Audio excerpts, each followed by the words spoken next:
ये जो कुत्ते बिल्ली कबूतर आदि होते हैं, ये कभी सोचते हैं कि नहीं मैं घोड़ा गधा सिंह बन जाऊँ? सोचते होंगे या नहीं सोचते होंगे?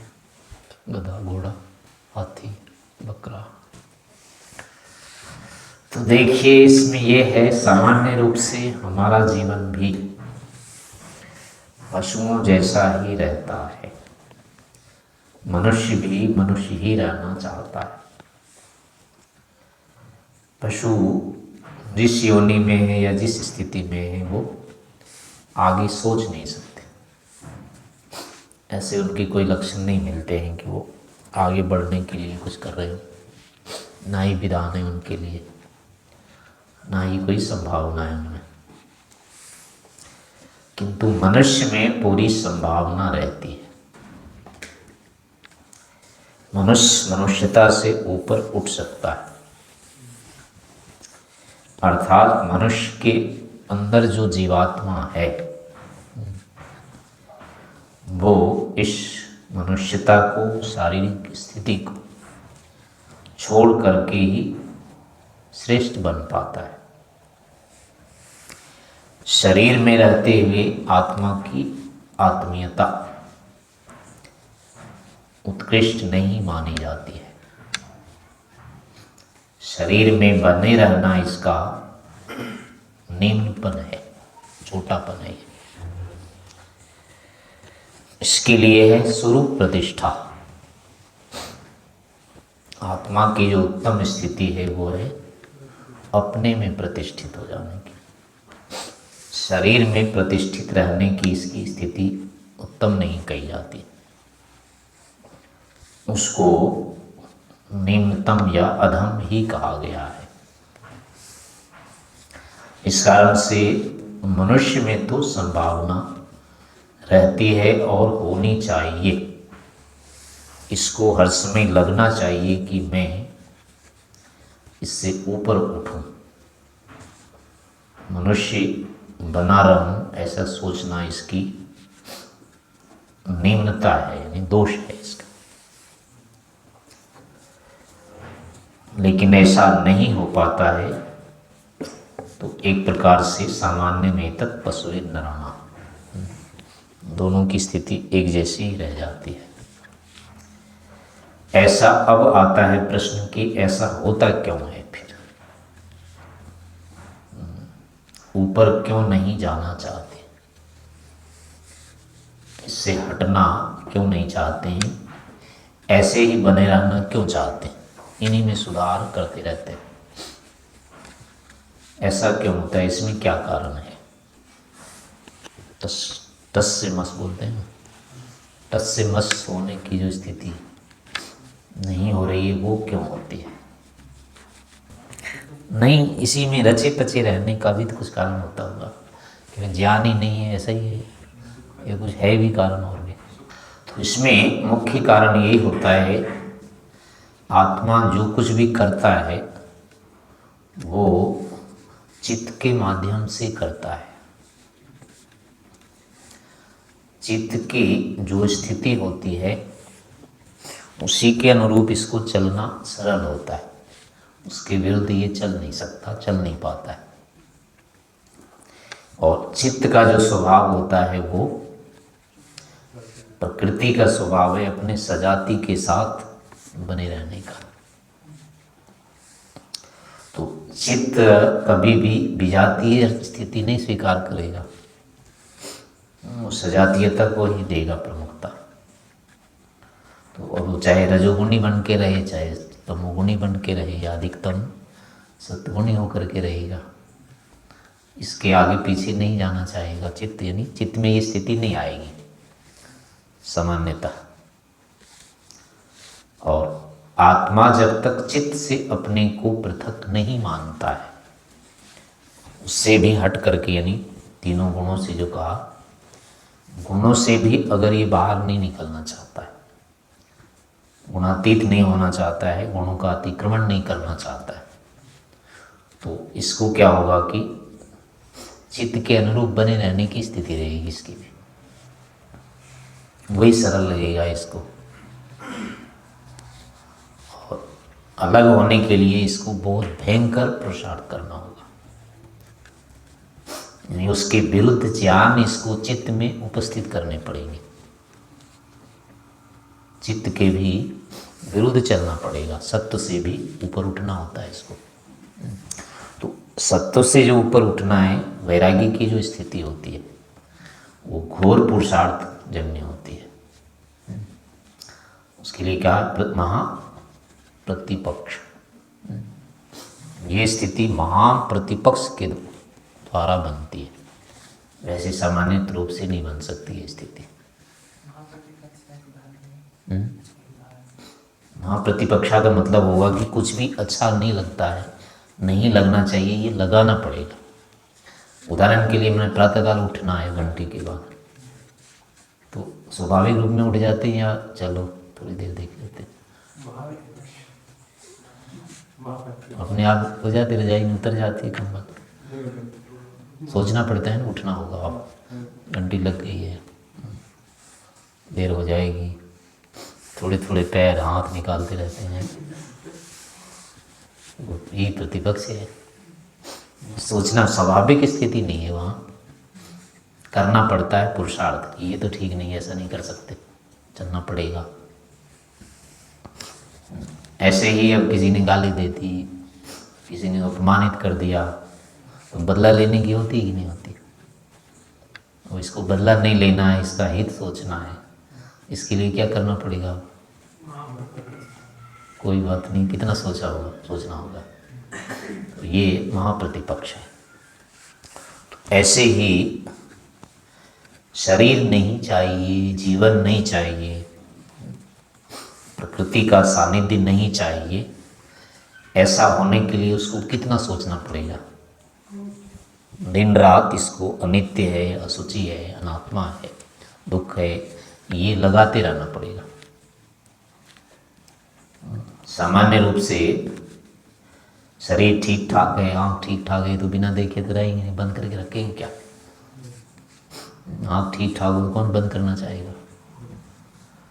हाथ ठीक पैर ठाक हो तो कौन बैठा रहना चाहेगा? इसका प्रयोग करते रहना चाहते हैं। ठीक ठाक पचता हो तो भोजन छोड़ेंगे क्या? भोजन कब छोड़ते हैं? जब भार अधिक हो जाता है, पचता नहीं है, पेट ठीक करना पड़ता है, तब उपवास करते हैं। ऐसे कौन उपवास करता है? तो ये सारी जो स्थितियाँ होती है सब विरुद्ध बनानी पड़ती है, ऐसा करना ही होता है। नहीं तो सामान्य रूप से यही लगेगा कि ठीक ठाक है, अपना जैसे चलते रहो। चित्त में जो होते हैं, चित्त का धर्म है ये सजातीय के साथ रहते हैं। तो चित्त प्राकृतिक होने से प्रकृति के प्रति आकर्षित रहेगा। तो जो भी हम सोचते हैं, अनुभव करते हैं, देखते हैं, सारे के सारे दिन भर इन्हीं से संबंधित वो ज्ञान होते हैं, संस्कार बनते हैं। इनके विपरीत हम तो सोच ही नहीं सकते, सोचते नहीं हैं, तो इनके विरुद्ध संस्कार चित्त में संग्रहित ही नहीं होते। अभी बैठे हैं तो यहाँ से संबंधित बुद्धि बनने लगेगी, पाठशाला में जाएंगे तो वहाँ से संबंधित बुद्धि उठने लगेगी, बाहर जाएंगे तो बाहर जैसी बुद्धि बनने लग जाएगी, यहाँ वाली जैसे नहीं बनेगी। इस समय अभी कहा जाएगी उपासना करना है 1 घंटे तक, तो अब देखो, और उपासना की घंटे के बाद 1 घंटे करना है, तब की देखो कौन सा सरल लगेगा। उतनी समय है, मान लो अभी वाली भयंकर विपत्ति लगेगी, क्या है, नहीं कर पाएंगे, लेकिन उस समय कर लेते हैं। चलो, जो समय है उपासना का, उस समय अगर करना पड़ता है तो इतना भारी नहीं लगता है, लेकिन जो समय नहीं है उपासना का, उस समय यदि करना पड़े तो 2-3 लगता है वो। तो ऐसा क्यों हो रहा है? क्योंकि चित्त में उसके अनुरूप स्थिति बना ली है, इस समय करना है, ये समय है करने का, तो वही बुद्धि, वही संस्कार उभर जाते हैं उसमें। और अब क्या हो रहा है कि अभी वाले संस्कार उभरे हुए हैं, अपना ठीक ठाक देखना, खाना, जो भी है अभी से संबंधित, तो ये वाले संस्कार अभी सक्रिय है, इसलिए उपासना नहीं होने देंगे। ऐसे यानी बाहर चले गए, अब घर में कोई रह रहा है तो घर के संस्कार बनते रहेंगे, दुकान में है दुकान के बनते रहेंगे, नगर में है नगर के बनते रहेंगे, गांव में है तो गांव के बनते रहेंगे, जंगल में है जंगल के बनते रहेंगे। जिस परिस्थिति में हम दिन भर रहते हैं, जिन दृश्यों का अनुभव करते रहते हैं, हमारे चित्त में उसके ही संस्कार बनते रहते हैं। तो बाल्यकाल से अब तक केवल संसार को ही देखते रहे, आत्मा को देखने का प्रयास किया ही नहीं, आत्मा के विषय में कोई ज्ञान किया ही नहीं, चिंतन विचार निश्चय निधिध्यासन कुछ किया ही नहीं है।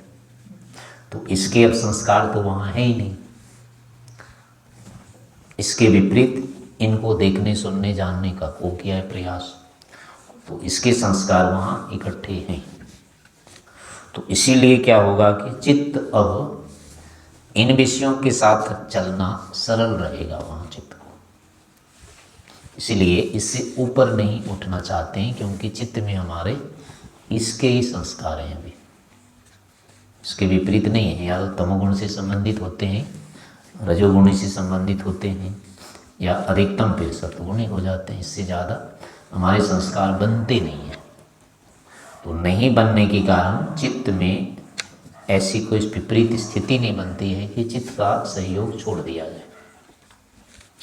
तो कहने का अभिप्राय हुआ कि जब तक विशेष रूप से चित्त को इन संस्कारों से रहित नहीं करते हैं और इससे विरुद्ध संस्कार वहाँ पे ज्ञान के संस्कार जब तक संचित नहीं करते हैं, तब तक यही प्रवृत्ति बनी रहेगी, शरीर में ही बने रहने की इच्छा रहेगी, अपने स्वरूप में जाने की नहीं होगी। अपने स्वरूप में जाने के लिए यदि अपने स्वरूप से संबंधित होगा, ईश्वर से संबंधित ज्ञान होगा, और जो इसको कहा है अनित्य सच्ची दुख है अनात्मा है, अपने से विपरीत रूप में, इनका जो स्वाभाविक स्वरूप है प्रकृति का आत्मा से विरुद्ध है, तो उस स्तर का ज्ञान जब तक नहीं होता है तब तक ऐसे ही चलता रहेगा, चाहे कितना ही समय हो जाता है। सृष्टि पर प्रलय होते रह जाएंगे, कितने होते रह जाए, अपने आप इसमें अंतर नहीं आएगा। तो स्वाभाविक प्रवृत्ति हमारी जो रहती है वो प्राकृतिक ही रहती है, और इसलिए रहती है क्योंकि हमारा चित्त प्राकृतिक होता है और चित्त के अनुसार ही हम चेष्टा करते हैं, व्यापार करते हैं सारा। तो इस कारण से स्वाभाविक सामान्यतः यही स्थिति बनी रहेगी, लेकिन ये स्थिति हमारे लिए पर्याप्त नहीं है। चित्त के अनुकूल ही चलते रहना, भले ही वो सात्विक है, हमारे लिए पर्याप्त नहीं होता है। जितना हमको चाहिए, जैसा हमको चाहिए, जो अनुकूलता हमको अपेक्षित है, वो इस अवस्था में संभव नहीं है। इसलिए हमें इससे ऊपर उठने का भी प्रयास करना होता है और करना चाहिए। वो इसी रूप में होगा, इसके विरुद्ध दिन रात चिंतन करते रहने से होगा, इसके विपरीत निर्णय लेते रहने से होगा, इसको अपने विरुद्ध देखते रहने से होगा।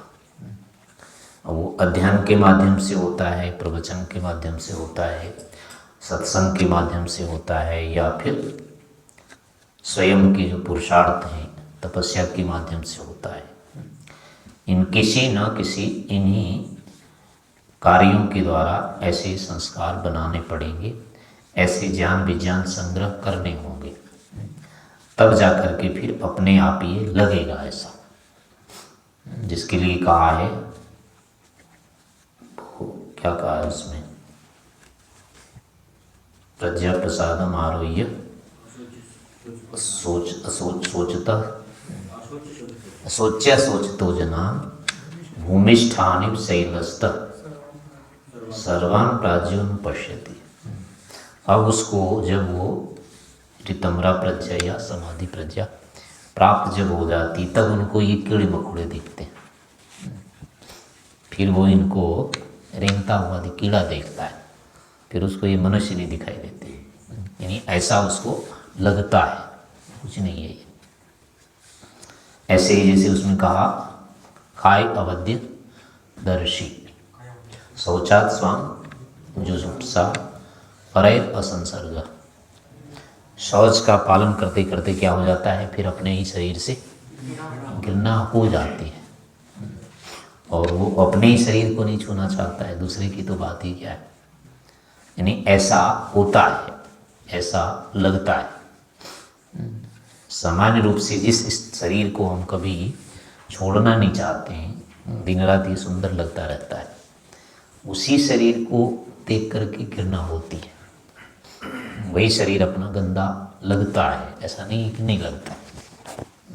तो ऐसे ही जब और अधिक सोचेंगे तो ये जड़ भी लगेगा। अभी तो ये चेतन लगता है, लेकिन अगर ये जड़ है और इसको जड़ सिद्ध करते रहेंगे, बुद्धि बन जाएगी ऐसी, तो ये जड़ दिखने लग जाएगा। वैसे थोड़े ही काल होते हैं जब अपना शरीर अच्छा दिखता है, नहीं तो ये बुरा लगने लग जाता है अपने आप ही। तो बूढ़ा व्यक्ति कितनी बार शीशा देखेगा, जवान ही देखेंगे, थोड़े दिन देखते हैं, बहुत ज़्यादा दिन तो देखते नहीं हैं। दूसरी बात है कि हम अकेले में अपने शरीर से कभी संतुष्ट नहीं होते। अपने शरीर को देखो तो पूरा का पूरा ठीक है, इसमें कोई कमी नहीं है, ऐसा कभी नहीं लगेगा। इतना होना चाहिए था, ऐसा होना चाहिए था, अभी ये कम है, ऐसे ही लगते रहेंगे। सतत अपने शरीर में न्यूनता दिखती है, लेकिन वो कामना जो होती है इतनी तीव्र होती है, ये तो हो जाना चाहिए, ऐसा हो जाना चाहिए। वो इतनी तीव्र भावना हो जाती है कि इसमें लगता ही नहीं कि आखिर है क्यों ऐसा। ये पूरा नहीं हो सकता है जैसा हम चाहते हैं, जैसा होना चाहिए, जैसा इसको बनाना चाहते हैं, वैसा ये पूरा कभी बनता ही नहीं है, बनेगा ही नहीं है। वर्षों तक एक व्यक्ति पहलवानी करता है या जो भी कुछ करता रहता है, बेचारा वो भी बुढ़ापे में जा कर के परेशान हो जाता है, क्या कर डाला, उसके भी घुटने में दर्द होने लग जाते हैं। पहलवान लोग भी रोते रहते हैं अपने शरीर पर।